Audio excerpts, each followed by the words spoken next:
Hello and welcome to Young Minds Career Institute. Hope all you guys are doing well. So आज के lecture में हम start करने वाले हैं comparative anatomy of circulatory system. और इस वीडियो को हमने दो पार्ट में डिवाइड कर रखा है। आज के वीडियो में हम डिस्कस करेंगे डेवलपमेंट ऑफ सर्कुलेटरी सिस्टम, यानी हार्ट का डेवलपमेंट कैसे होता है उसको डिस्कस करेंगे। उसके अलावा इवोल्यूशन ऑफ हार्ट, इस चीज़ को हम आज के लेक्चर में डिस्कस करेंगे। और जो लास्ट लेक्चर होगा इसका, जो लेक्चर 2 है, उसके अंदर हम एओर्टिक आर्च के बारे में डिस्कस कर लेंगे। तो अगर आप चैनल पर नए हैं और अभी तक चैनल को सब्सक्राइब नहीं किया है तो आई अर्ज की चैनल को सब्सक्राइब कर लीजिए, अपने दोस्तों से शेयर कर लीजिए। तो चलिए फिर डायरेक्टली मूव करते हैं अपने मेन टॉपिक के ऊपर। लेकिन उससे पहले अगर आप हमारे एप्लीकेशन पर जाएंगे तो अब आपको सारे लेक्चर टॉपिक वाइज बेसिस पे अवेलेबल हो जाएंगे। तो एक बार जाके आप इसको एप्लीकेशन पर चेकआउट कर सकते हैं। कोर्स से रिलेटेड अगर आपको कुछ ज़्यादा जानकारी की ज़रूरत है तो आप डायरेक्टली मेरे व्हाट्सएप पर भी कनेक्ट कर सकते हैं, उसका लिंक आपको डिस्क्रिप्शन में अवेलेबल हो जाएगा।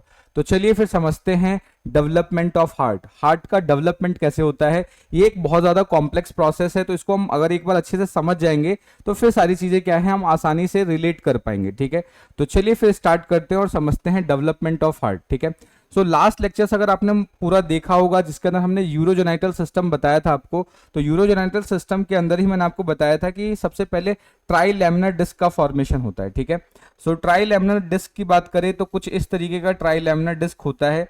तो इसको एक बार चेक कर लेते हैं। ठीक है, एक बार अगर आप इसको ढंग से समझ जाएंगे तो अब आपको क्या है सारा प्रोसेस बहुत आसानी से अच्छे से इसको समझ पाओगे। ठीक है, सो इसके ऊपर आपको थोड़ा सा फोकस करना है, इसको तो ध्यान से देखिए। तो ये क्या है, एक ट्राई लैमिनर डिस्क बनाने की कोशिश कर रहे हैं हम। ठीक है, तो ट्राई लैमिनर डिस्क का मतलब क्या है कि जो सबसे ऊपर वाली जो लेयर है उसको हम क्या बोलेंगे, एक्टोडर्म बोलते हैं। ठीक है, सबसे ऊपर वाली जो लेयर है, लेट मी ड्रॉ दिस, तो सबसे ऊपर वाली जो लेयर होगी उसको हम क्या बोलेंगे, एक्टोडर्म। ठीक है, बीच वाली जो लेयर होती है इसको हम बोलते हैं मीजोडर्म, और सबसे अंदर वाली जो लेयर होती है इसको हम नाम देते हैं एंडोडर्म।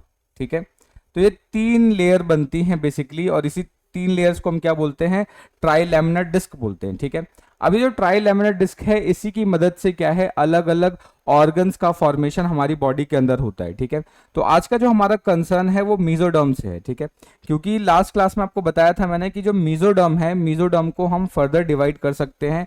और ये डिवीजन कैसे होता है तो इसको एक बार ड्रॉ कर लेते हैं।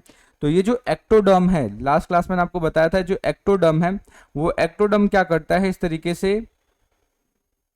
तरीके से ट्यूब का फॉर्मेशन करता है। ठीक है, कुछ इस तरीके से न्यूरल ट्यूब का फॉर्मेशन करेगा। ठीक है, और उसके जस्ट बीच में क्या है, यहां पर आपका जो मीजोडर्म है, मीजोडर्म फर्दर डिवाइड हो जाता है। ठीक है, मीजोडर्म इस तरीके से फर्दर डिवाइड हो जाएगा तीन पार्ट में। ठीक है, मीजोडर्म इस तरीके से तीन पार्ट में आपका डिवाइड हो जाता है। हमें ये पॉइंट याद रखना है कि जो मीजोडर्म है वो तीन पार्ट में डिवाइड हो रहा है इस तरीके से। ठीक है, और इन तीनों पार्ट के हमने नाम भी लिखा था। जो बिल्कुल पास में है इसको नाम देते हैं पैराक्सियल या पैराक्सियल मीजोडर्म। इस वाले को नाम दिया था हमने इंटरमीडिएट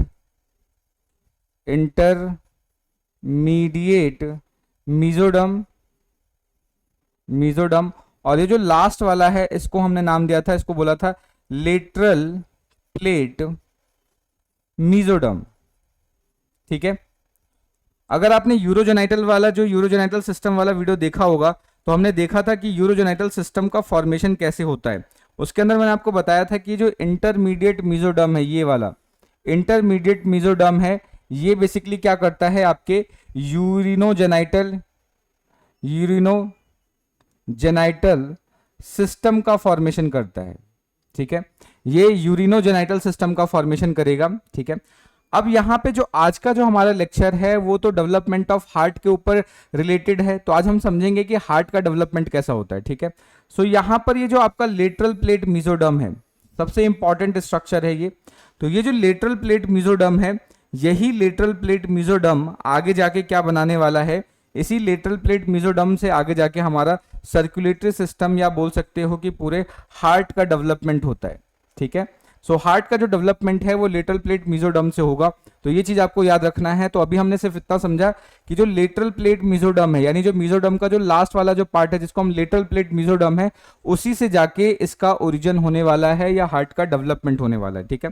अब लेटरल प्लेट मेसोडर्म के अंदर भी अगर हम बात करें कि हार्ट का ओरिजिन कहां से होता है, अगर मैं एग्जैक्ट तौर पे जाऊं कि एग्जैक्टली कहां से लेटरल प्लेट और जो लेटरल प्लेट मेसोडर्म है इसके कौन से पार्ट से एक्चुअली में हार्ट का डेवलपमेंट होता है, तो हमें समझना होगा उसका नाम होता है स्प्लैंक्नोप्ल्यूरिक मेसोडर्म।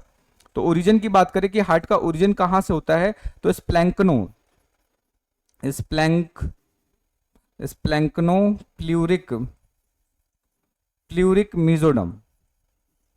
तो इस तरीके से ये जो स्प्लैंक्नोप्ल्यूरिक मेसोडर्म है ये क्या करेगा, आपके बेसिकली हार्ट का डेवलपमेंट करवाता है, ठीक है। यानी जो हार्ट जो बनेगा वो किससे बनेगा, स्प्लैंक्नोप्ल्यूरिक मेसोडर्म से बनेगा। अभी स्प्लैंक्नोप्ल्यूरिक मेसोडर्म क्या होता है इसको अभी हम समझते हैं डायग्राम की मदद से। यहाँ पे जो डेवलपमेंट ऑफ हार्ट है इसको हम बहुत ज्यादा डिटेल नहीं करेंगे, बिकॉज क्या है ये आपके एम्ब्रियोलॉजी का पार्ट है। अभी सिर्फ हम इतना समझेंगे कि इसका डेवलपमेंट होता कैसे है, ठीक है। क्योंकि जब हम इसका एक बार डेवलपमेंट अच्छी तरीके से समझ जाएंगे तो क्या है आगे के जितने भी स्ट्रक्चर्स अभी हम जब इसका इवोल्यूशन पढ़ेंगे तो सारी चीजें आप बहुत आसानी से रिलेट कर पाओगे, ठीक है। इसलिए यहाँ पे जो डेवलपमेंट है वो डेवलपमेंट पढ़ना बहुत ज्यादा इंपॉर्टेंट हो जाता है, ठीक है। तो अभी हम इसके बारे में डिस्कस करने वाले हैं कि इसका यहाँ पे डेवलपमेंट कैसे होता है। तो अभी हमने समझ लिया कि स्प्लैंक्नोप्ल्यूरिक मेसोडर्म है। स्प्लैंक्नोप्ल्यूरिक मेसोडर्म क्या करता है, एक्चुअल में जाके आपके हार्ट का फॉर्मेशन करता है, ठीक है। तो अभी हमें समझना होगा कि स्प्लैंक्नोप्ल्यूरिक मेसोडर्म बनता कैसे है, ठीक है। सो सबसे पहले जो चीज आपको याद रखनी है वो याद रखनी है इस लेटरल प्लेट मेसोडर्म के बारे में, क्योंकि यही लेटरल प्लेट मेसोडर्म अभी आगे जाके आपका स्प्लैंक्नोप्ल्यूरिक मेसोडर्म में कन्वर्ट होगा, ठीक है। कैसे कन्वर्ट होगा, ये इसमें कन्वर्ट होने वाला है। अब कैसे कन्वर्ट होगा उसको देखते हैं, ठीक है। तो अभी जो हमारा फोकस होगा, अब ध्यान रखना, अब हमारा जो फोकस है वो डायरेक्टली इस पर्टिकुलर स्ट्रक्चर के ऊपर है, लेटरल प्लेट मेसोडर्म के ऊपर है। तो अब हम आगे डिस्कस करते हैं कि लेटरल प्लेट मेसोडर्म से आगे डेवलपमेंट कैसे होगा, ठीक है। तो सबसे पहले मैं यहाँ पर एक स्ट्रक्चर बना रहा हूँ, सिर्फ मैं फोकस किसके ऊपर कर रहा हूँ, लेटरल प्लेट मेसोडर्म के ऊपर कर रहा हूँ, ठीक है। तो लेटरल प्लेट मेसोडर्म, ध्यान रखना है कि हमारा जो पूरा फोकस है अब इस समय कन्फाइंड है लेटरल प्लेट मेसोडर्म के ऊपर। अभी हम क्या है इंटरमीडिएट और पैरेक्सियल के ऊपर फोकस नहीं कर रहे हैं, हमारा सिर्फ और सिर्फ फोकस किसके ऊपर है, लेटरल प्लेट मेसोडर्म के ऊपर है, ठीक है। अब ये लेटरल प्लेट मेसोडर्म किस तरीके से कन्वर्ट होगा उसको ध्यान देते हैं, ठीक है। तो चलिए अब डायग्राम को थोड़ा सा हाईलाइट करके देख लेते हैं। तो सबसे पहले मैं यहाँ पे आपके लिए ड्रॉ कर रहा हूँ इसका डायग्राम यहाँ पे, ठीक है। तो अभी हमने बनाया, ये मान लेते हैं ये पूरा का पूरा हमारा लेटरल प्लेट मेसोडर्म है। ये क्या है आपका, ये लेटरल प्लेट मेसोडर्म है, ध्यान रखना है। अब इस लेटरल प्लेट मेसोडर्म के अंदर दो पार्ट हो जाते हैं, ठीक है। यानी जो लेटरल प्लेट मेसोडर्म है ये दो पार्ट की तरह वर्क करेगा, ठीक है। जिसमें से ये जो इधर वाला जो पार्ट है इस पार्ट को हम बोलते हैं सेप्टम ट्रांसवर्सम, इसको बोलते हैं सेप्टम ट्रांसवर्सम। इसको क्या बोलेंगे, सेप्टम ट्रांसवर्सम, सेप्टम ट्रांसवर्सम इसको बोलेंगे। और ये जो इसका दूसरा पार्ट बच जाता है, ये पार्ट आपका कहलाता है कार्डियोजेनिक एरिया। ये जो बचा हुआ पार्ट है इसको क्या बोलेंगे, कार्डियोजेनिक एरिया, इसको कार्डियोजेनिक एरिया बोलते हैं। क्यों कार्डियोजेनिक एरिया बोलते हैं, नाम से ही पता चल रहा है कि यही कार्डियो या स्ट्रक्चर बनाएगा या हार्ट का स्ट्रक्चर बनाएगा, ठीक है। तो ध्यान रखना है कि लेटरल प्लेट मेसोडर्म में दो पार्ट हो जाते हैं, आगे वाला जो पार्ट है उसको सेप्टम ट्रांसवर्सम बोलेंगे और जो पीछे वाला पार्ट है इसको कार्डियोजेनिक एरिया बोलेंगे, ठीक है। ये जो सेप्टम ट्रांसवर्सम है आगे जाके ये कन्वर्ट हो जाता है फाइब्रस पेरिकार्डियम में, पेरिकार्डियम ये किस में कन्वर्ट हो जाता है, फाइब्रस पेरिकार्डियम। मतलब ये क्या होता है, ये हार्ट का सबसे ऊपर वाला लेयर है, ठीक है। तो इसमें कन्वर्ट हो जाता है फाइब्रस पेरिकार्डियम में, ठीक है। अब हम फोकस करेंगे कार्डियोजेनिक एरिया के बारे में, ठीक है। तो जो नेक्स्ट हमारा फोकस है वो किसके ऊपर है, कार्डियोजेनिक एरिया के ऊपर है, ठीक है। सो अब होगा क्या कार्डियोजेनिक एरिया में, तो डायग्राम एक बार देख लेते हैं। सो होगा क्या यहाँ पे, ये जो कार्डियोजेनिक एरिया है आपका, ठीक है, इस कार्डियोजेनिक एरिया के अंदर एक कैविटी डेवलप होता है, ठीक है। कार्डियोजेनिक एरिया के अंदर क्या होगा, कैविटी डेवलप होगा, ये ध्यान रखना है। इस तरीके से बीच में कैविटी डेवलप हो जाता है, ठीक है, बीच में आपका एक कैविटी डेवलप होगा। Let me draw it clearly, ठीक है। सो यहां पर क्या होगा, कार्डियोजेनिक एरिया के अंदर, ये जो कार्डियोजेनिक एरिया है, यहां पर एक कैविटी डेवलप हो जाता है। इस तरीके से बीच में खाली स्पेस, यानी जो ये पूरा का पूरा पहले सॉलिड था, अब बीच में खाली स्पेस बन जाएगा, और इस खाली स्पेस को हम बोलते हैं पेरिकार्डियल कैविटी। इसको क्या बोलेंगे, पेरिकार्डियल कैविटी। इसको क्या बोलेंगे, पेरिकार्डियल कैविटी, ठीक है, इसको पेरिकार्डियल कैविटी बोलेंगे, ठीक है। अब होगा क्या, पेरिकार्डियल कैविटी के जो नीचे वाला जो पार्ट होता है, ठीक है, पेरिकार्डियल कैविटी का ये जो नीचे वाला पार्ट है, लेट मी ड्रॉ दिस, ये जो पेरिकार्डियल के जस्ट नीचे वाला ये जो पार्ट है, ये वाला आपका, ये जो नीचे वाला पार्ट होता है, ठीक है, तो ध्यान रखना है पेरिकार्डियल कैविटी का नीचे वाला पार्ट, यानी यहाँ पे दो चीजें हैं, जो दो नाम है, इसको एक साथ आपको पढ़ना है। तो बेसिकली ये क्या है, ये मीजोडर्म है, ये मीजोडर्म है, और ये क्या है, ये एंडोडर्म है नीचे वाला, ठीक है। बीच में उसके जस्ट ऊपर कैविटी आ गई है, तो मीजोडर्म का वो पार्ट जो एंडोडर्म की तरफ होता है, जो एंडोडर्म की साइड होता है, इसको कंबाइंडली हम क्या बोलते हैं, स्प्लैंक्नोप्ल्यूरिक। इसको क्या बोलेंगे, इसको बोलेंगे स्प्लैंक्नोप्ल्यूरिक मीजोडर्म, ठीक है। सो स्प्लैंक्नो वर्ड का यूज हम करते हैं, मीजोडर्म का वो पार्ट जो एंडोडर्म के साथ अटैच्ड हो, उसको हम क्या नाम देते हैं, स्प्लैंक्नोप्ल्यूरिक मीजोडर्म बोलते हैं।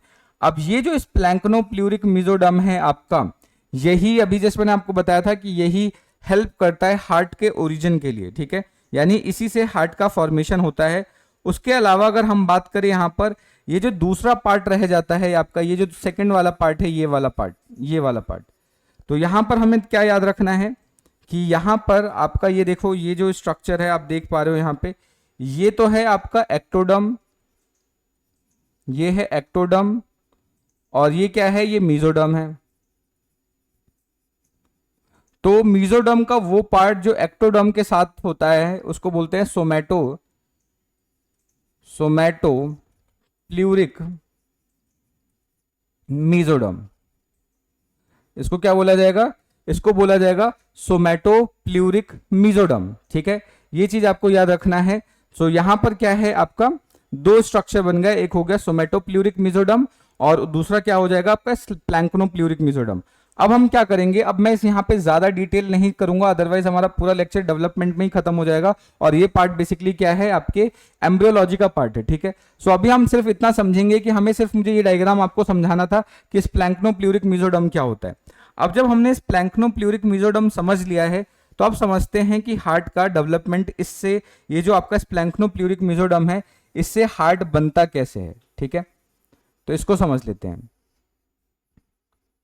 तो ये जो आपका स्प्लैंक्नोप्ल्यूरिक मीजोडर्म है, इस स्प्लैंक्नोप्ल्यूरिक मीजोडर्म के अंदर आप ध्यान से देखेंगे तो यहां पर दो ट्यूब का फॉर्मेशन होता है।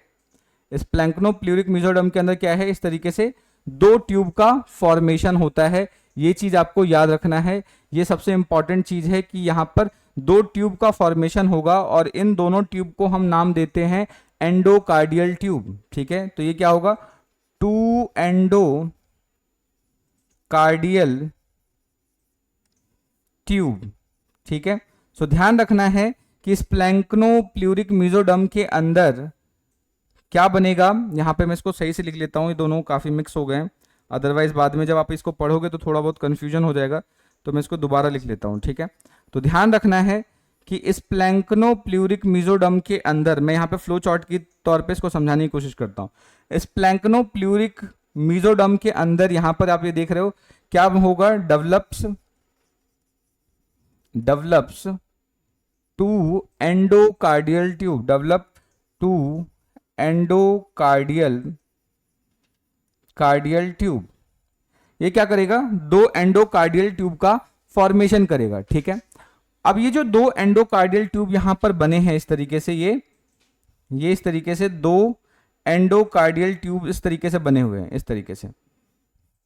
अब ये जो एंडोकार्डियल ट्यूब बनते हैं, इस एंडोकार्डियल ट्यूब के अंदर दो एंड्स आपको देखने को मिल जाएगा, ऊपर वाला जो एंड होता है इसको क्रेनियल एंड या फिर इसको हेड एंड बोलते हैं। ऊपर वाला जो एंड होगा इस ट्यूब का उसको क्या बोलते हैं,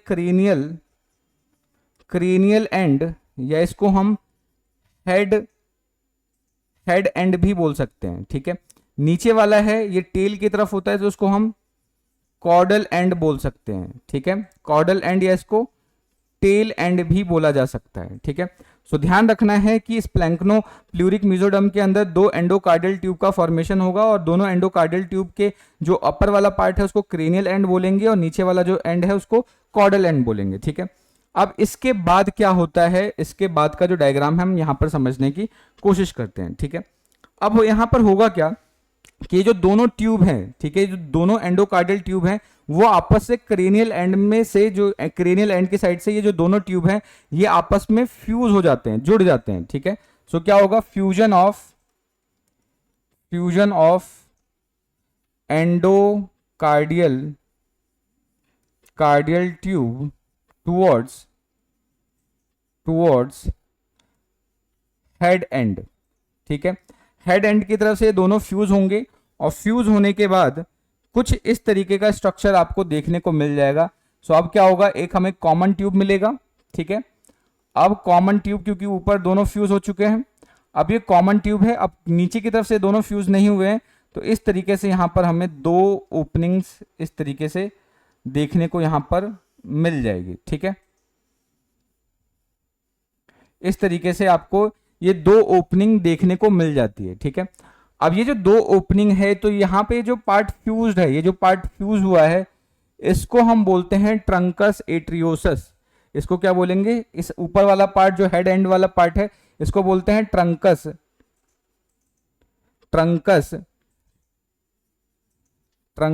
एट्रियोसस। स्पेलिंग में थोड़ा बहुत ऊपर नीचे हो तो उसको प्लीज मैनेज कर लीजिएगा। ठीक है, तो ये हो जाएगा ट्रंकस एट्रियोसस और नीचे वाला ये जो पार्ट है आपका, जो ये ओपनिंग हुआ है इसको हम बोलते हैं साइनस विनोसस। ऊपर वाले को क्या बोलेंगे, ट्रंकस एट्रियोसस, और नीचे वाले को क्या बोला जाता है, साइनस विनोसस। ठीक है, ऊपर वाला हो गया ट्रंकस एट्रियोसस और नीचे वाला हो गया आपका साइनस विनोसस। ठीक है, अब यहां तक का जब ये स्ट्रक्चर बन जाता है, बनने के बाद अब फर्दर अब यहां से हार्ट का जैसा स्ट्रक्चर बनना स्टार्ट हो जाता है।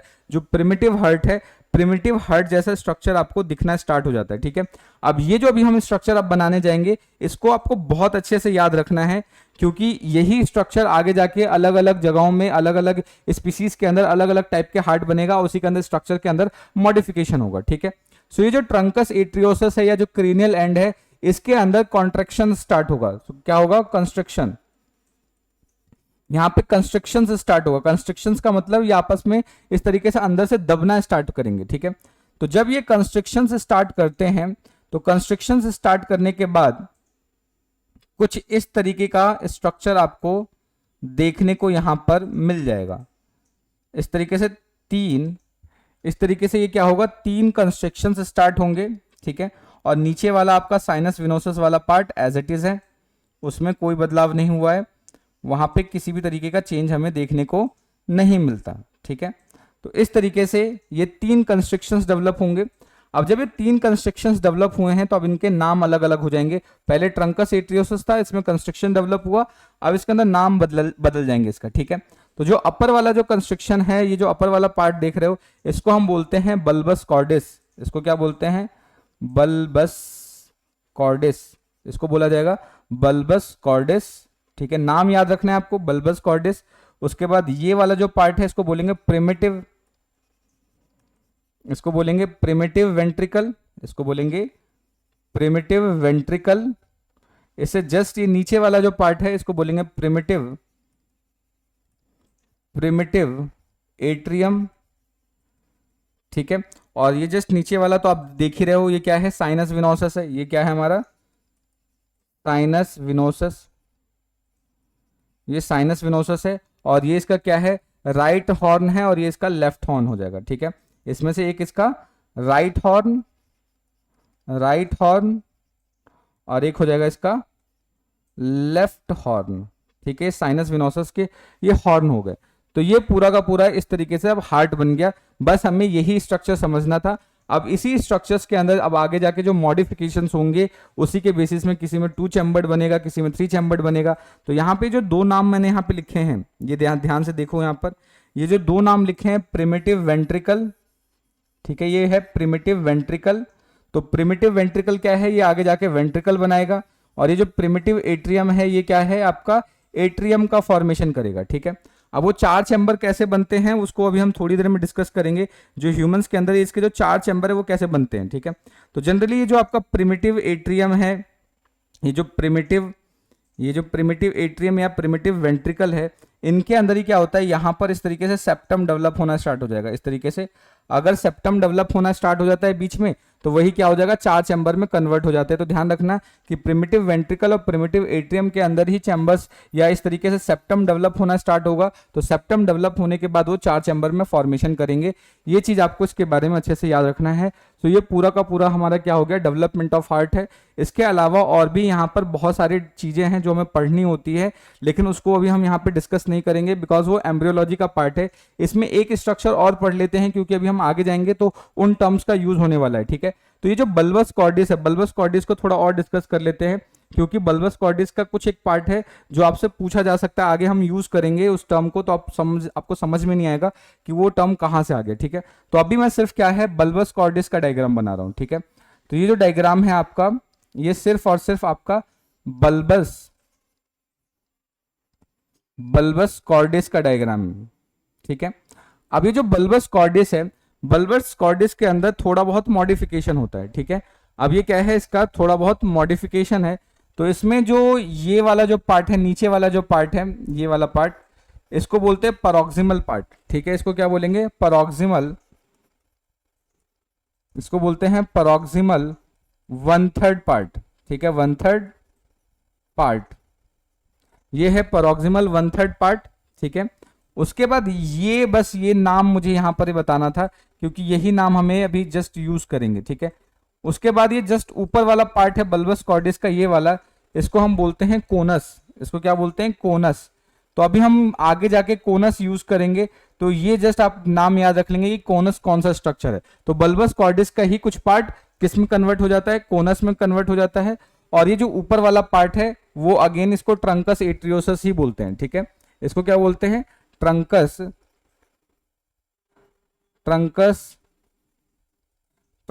एट्रियोसस, ठीक है। ये जो ट्रंकस एट्रियोसस है ये आगे जाके आपका क्या है, पल्मोनरी ट्रंक और एओर्टा का फॉर्मेशन करता है। यही आगे जाके क्या करेगा, पल्मोनरी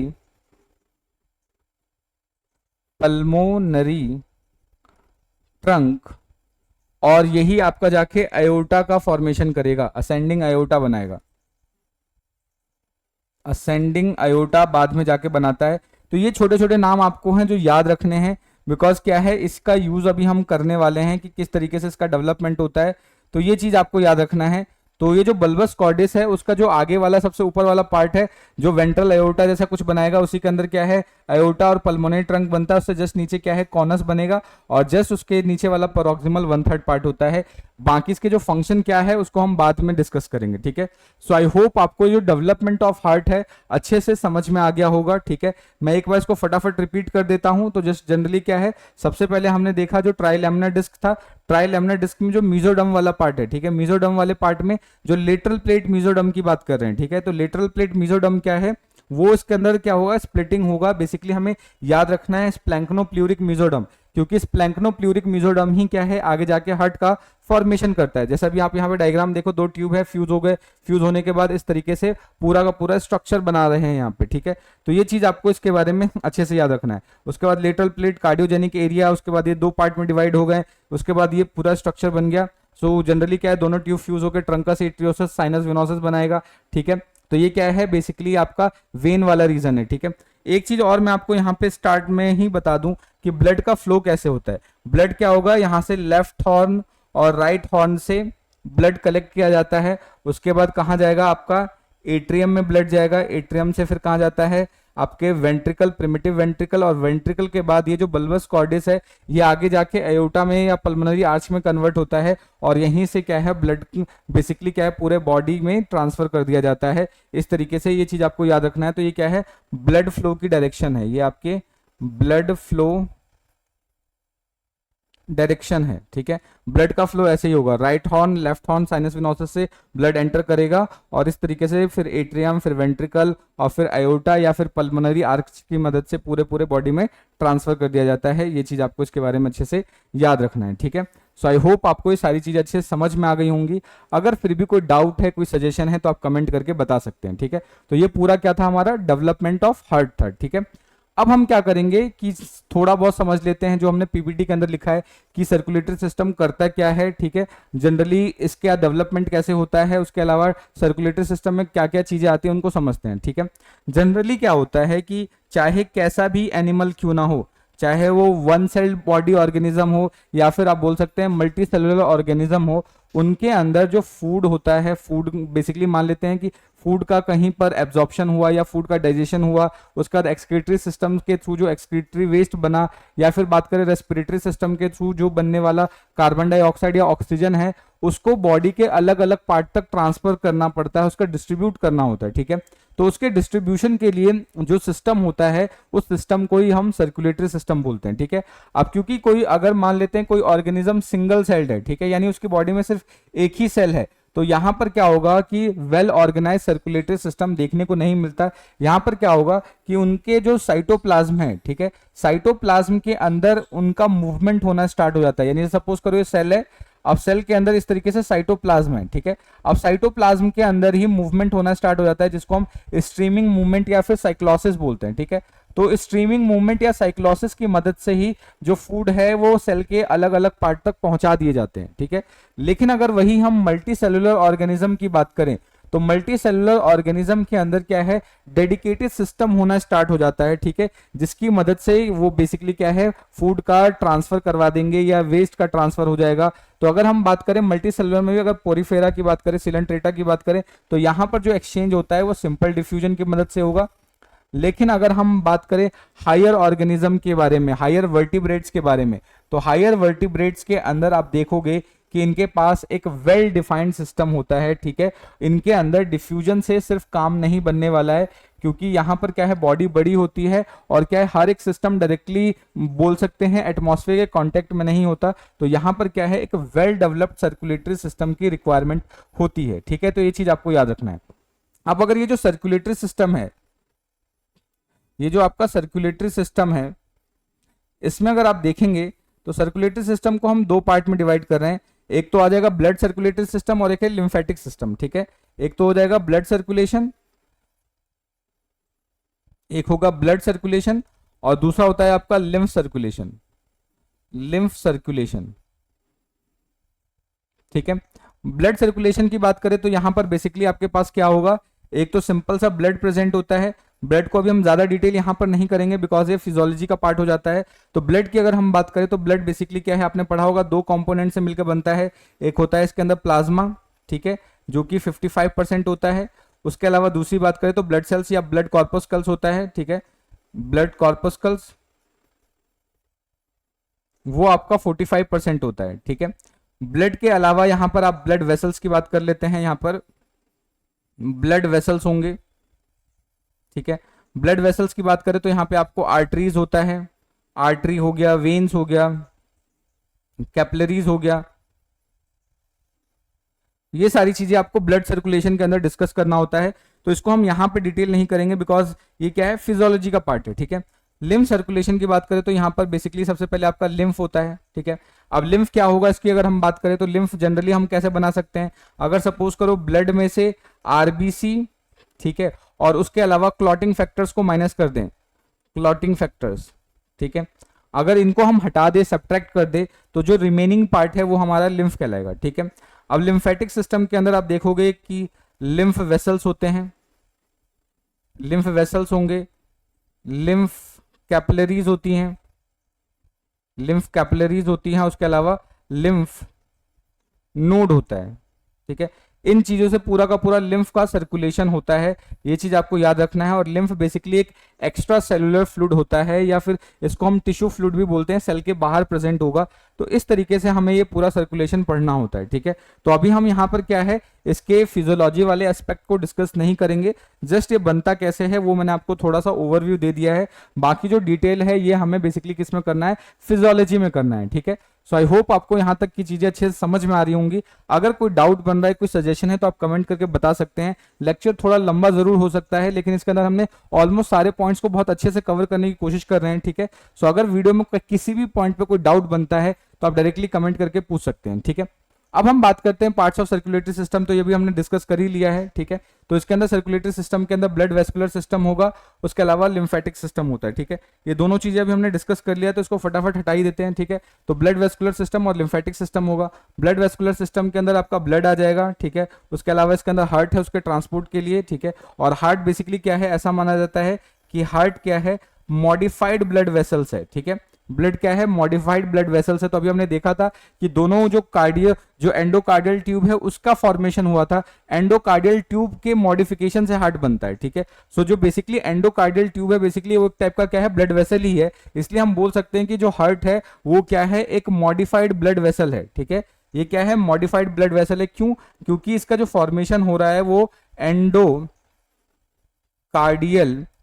ट्यूब से होता है, ठीक है। और एंडोकार्डियल ट्यूब क्या है, एक टाइप का आपका सिंपल सा ब्लड वेसल ही है, ठीक है। तो ये चीज आप इसके बारे में याद रखेंगे। उसके अलावा हार्ट क्या है, पीरियोडिकली बेसिकली क्या कर सकता है, कंप्रेस कर सकता है, रिलैक्स कर सकता है, कॉन्ट्रैक्ट रिलैक्सेशन होता है। ये सब क्या है, फिजियोलॉजी का पार्ट है। तो पीरियोडिकली इसके अंदर क्या है, आपको देखोगे कॉन्ट्रैक्शन रिलैक्सेशन होता है, जिसकी मदद से ये बॉडी के डिफरेंट पार्ट तक ब्लड को पंप करता है, ठीक है। उसके अलावा यहाँ पर आपको आर्टरीज के बारे में डिस्कस करना होता है, कैपिलरीज के बारे में डिस्कस करना होता है, वेन्स के बारे में डिस्कस करना होता है। ये चीज आपको इसके बारे में याद रखना है, ठीक है।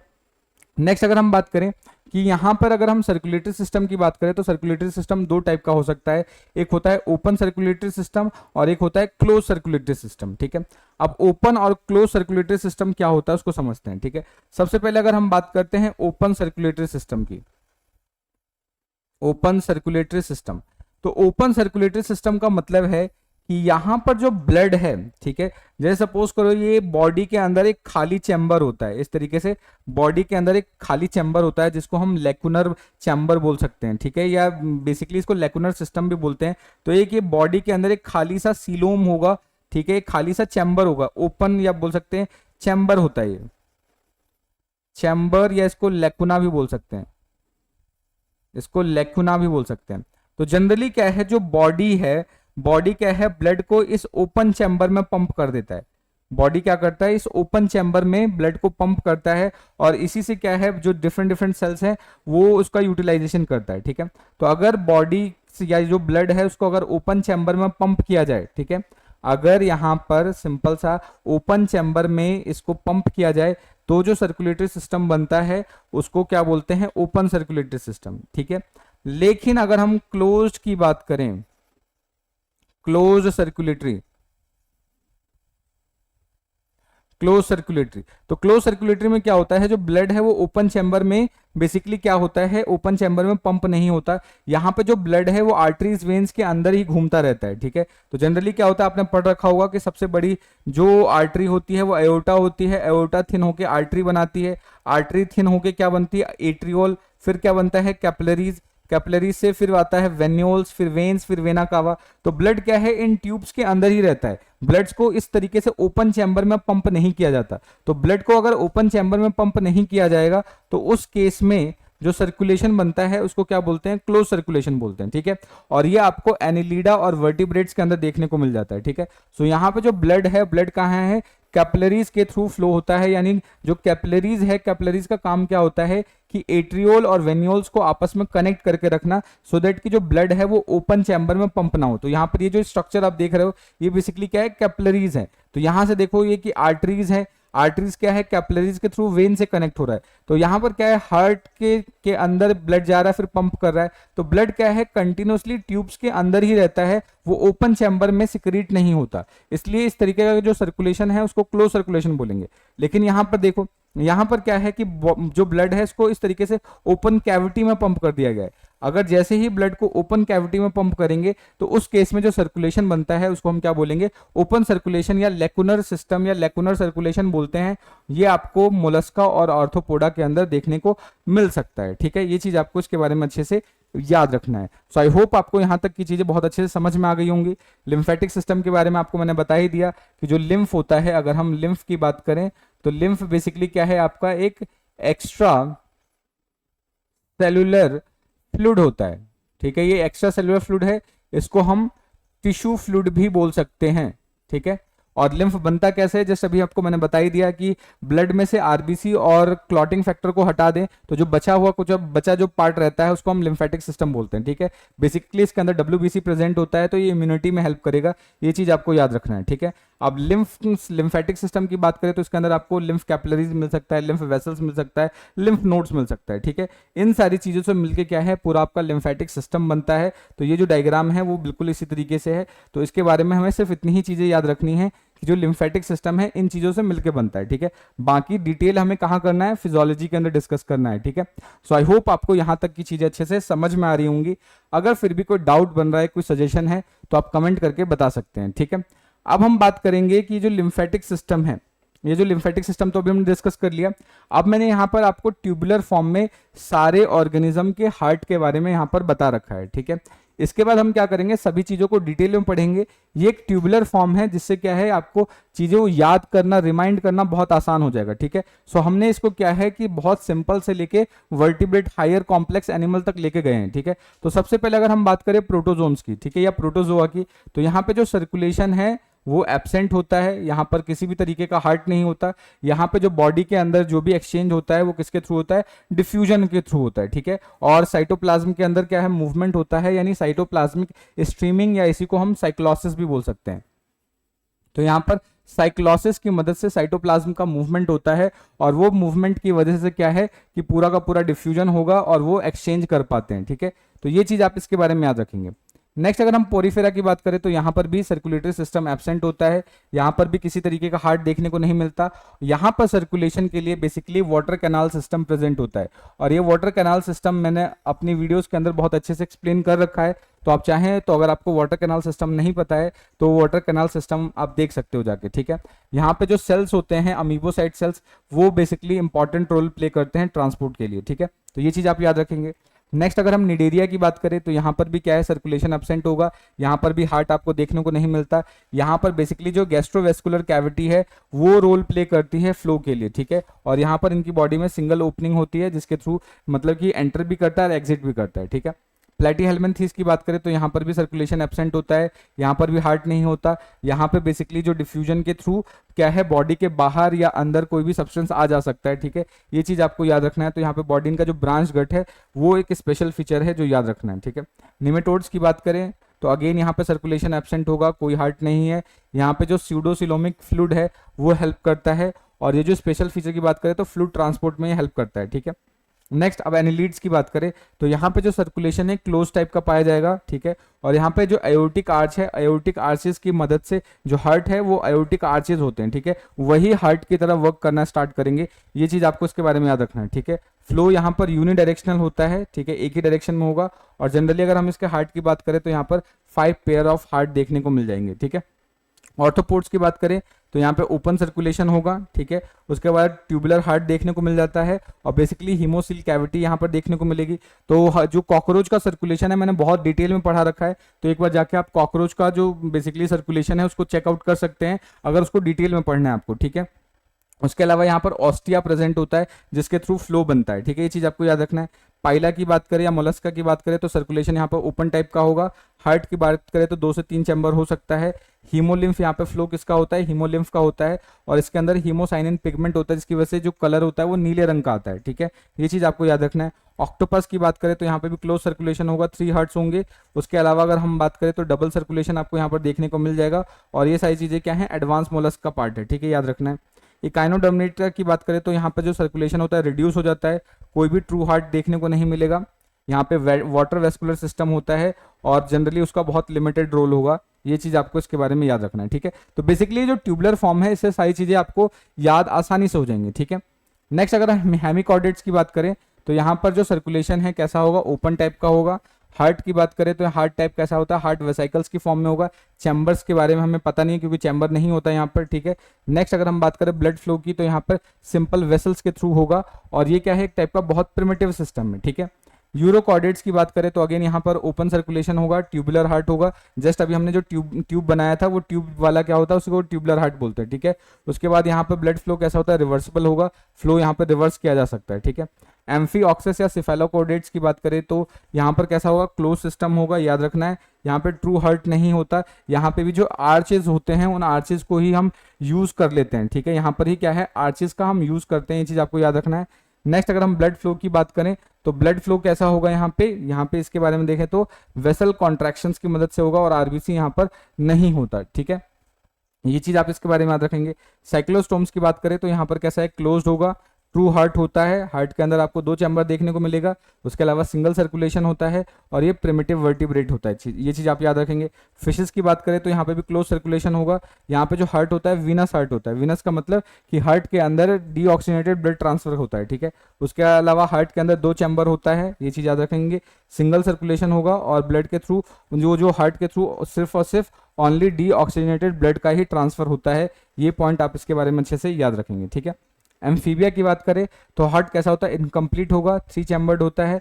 उसके अलावा जो double head circulation incomplete type का होगा, ब्लड की मिक्सिंग यहाँ पर होती है, और यहाँ पर सिंगल वेंट्रिकल पाया जाएगा, 2 एट्रियम होता है और 1 वेंट्रिकल होगा, ये चीज आपको याद रखना है। अगर रेप्टीलिया की बात करें, क्रोकोडाइल को छोड़ के, तो यहाँ पे हार्ट पार्शियली डिवाइडेड होगा, ठीक है। उसके अलावा 3 चैम्बर्ड होता है, और डबल सर्कुलेशन इनकम्प्लीट होगा, ब्लड की यहाँ पर पार्शियल मिक्सिंग हो जाती है, और जितने भी सेप्टम्स होते हैं वो इनकम्प्लीट होंगे। अब ये सेप्टम इनकम्प्लीट क्या होता है, इसको भी हम थोड़ी देर में डिस्कस करेंगे, ठीक है।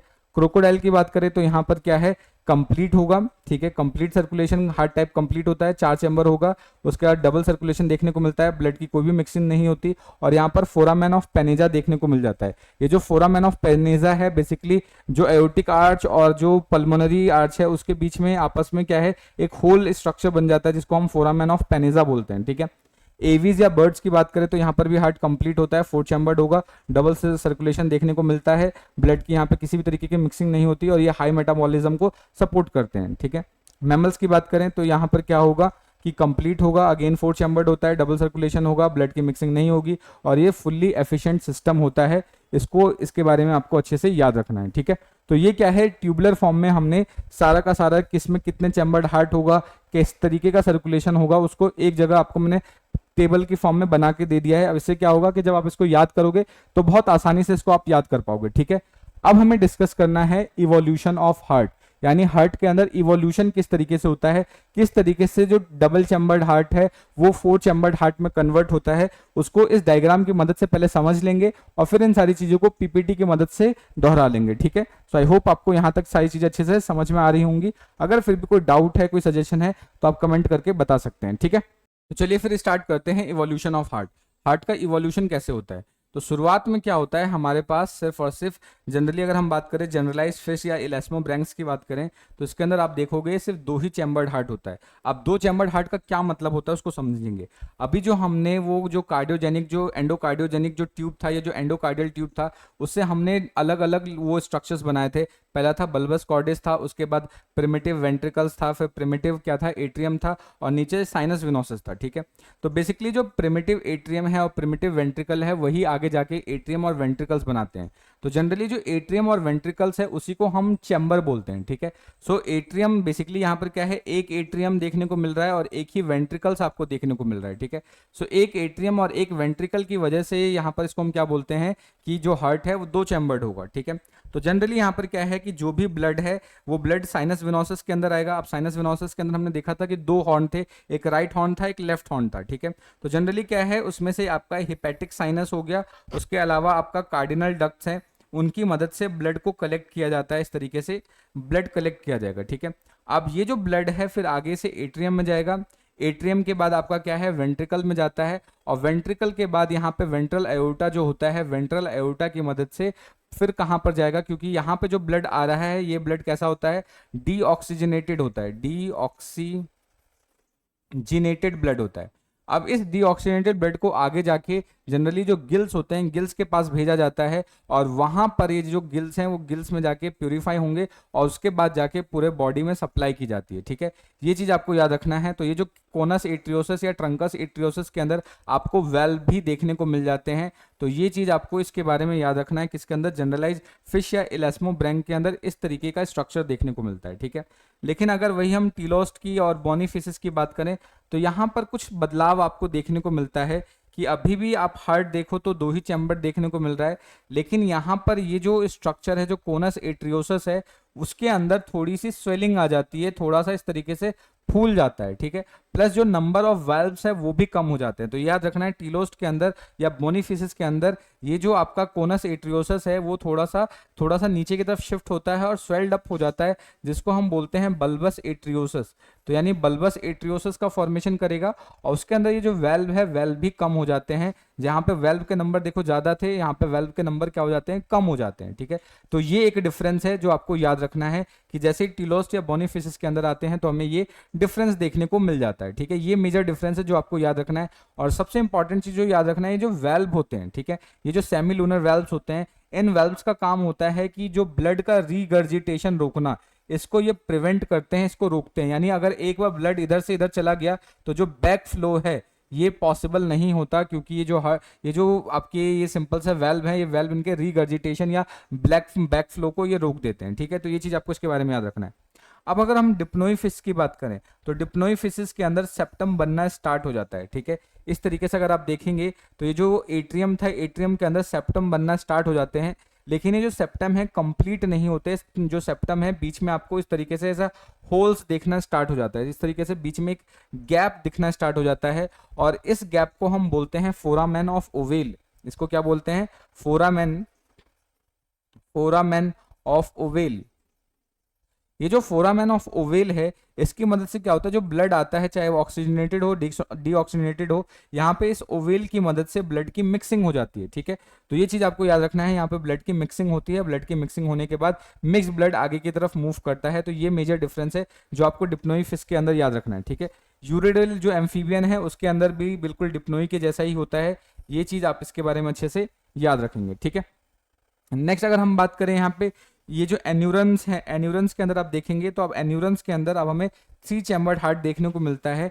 मींस कि जो जनरली ये जो आपका ये जो इंट्रा एट्रियल सेप्टम था, ठीक है, इंट्रा एट्रियल सेप्टम पहले इनकम्प्लीट था, बीच में फोरामेन ऑफ ओवेल देखने को मिल रहा था। लेकिन अब अगर हम एन्यूरन एम्फीबियंस के अंदर बात करें तो इसके अंदर ये जो आपका फोरामेन ऑफ ओवेल है वो एब्सेंट हो जाता है, वो गायब हो जाता है और ये जो एट्रियल सेप्टम है वो कंप्लीट हो जाता है। अब कंप्लीट होने की वजह से आप देखोगे कि यहाँ पर 3 चैम्बर्ड हैं, 1 2 3, यानी 2 एट्रियम है और एक वेंट्रिकल बन जाता है। ये चीज आपको याद रखना है। और ये आगे जाके, ये जब आगे जाओगे तो यहाँ पे जो ट्रंकस, ये जो आपका ट्रंकस एट्रियोसस है, इसके अंदर बेसिकली इस तरीके से 2 ओपनिंग्स बन जाती हैं। यहाँ पर वेल्व प्रेजेंट होता है, स्पाइरल वेल्व की वजह से 2 ओपनिंग बनती है और दोनों ओपनिंग की वजह से जो ब्लड है उसका बेसिकली क्या है, अलग अलग डायरेक्शन में मूव करना स्टार्ट करता है। बेसिकली यहाँ पे एओर्टिक आर्च और पल्मोनरी आर्च जैसा कुछ बनता है, जिसकी वजह से यहाँ पर क्या है, ब्लड का डिवीजन हो जाता है। ये चीज आपको याद रखना है। तो सिंपल सा एन्यूरन एम्फीबियन में ये याद रखना है कि यहाँ पर 3 चैम्बर्ड कंप्लीटली बन जाते हैं। ठीक है, नेक्स्ट अगर हम बात करें रेप्टाइल्स के अंदर तो जनरली अगर हम रेप्टाइल्स की बात करें तो रेप्टाइल्स में यूजुअली हम 3 चैम्बर्ड हार्ट बोलते हैं, लेकिन अगर हम इसको ध्यान से देखें तो यहाँ पर क्या होता है, हार्ट आपको 4 चैम्बर्ड दिखना स्टार्ट हो जाता है, यानी ये ट्रांजिशन फेज होता है। ये कैसा होता है, ट्रांजिशन फेज होता है, क्योंकि यहाँ पे जो वेंट्रिकल है, ठीक है, वेंट्रिकल्स के अंदर सेप्टम्स बनना स्टार्ट हो जाते हैं, लेकिन वो सेप्टम्स क्या होते हैं, कंप्लीट नहीं होते। ठीक है, सेप्टम कंप्लीट ना होने की वजह से यहाँ पर क्या है, जो हार्ट है वो 3 चैम्बर्ड ही होता है और प्लस यहाँ पर जो वेंट्रिकल है, वेंट्रिकल के अंदर यहाँ पर एक इस तरीके से ओपनिंग देखने को मिलती है जिसको हम फोरामेन ऑफ पेनिजा बोलते हैं। इसको क्या बोलते हैं, फोरामेन ऑफ पेनिजा, फोरामेन ऑफ पेनिजा।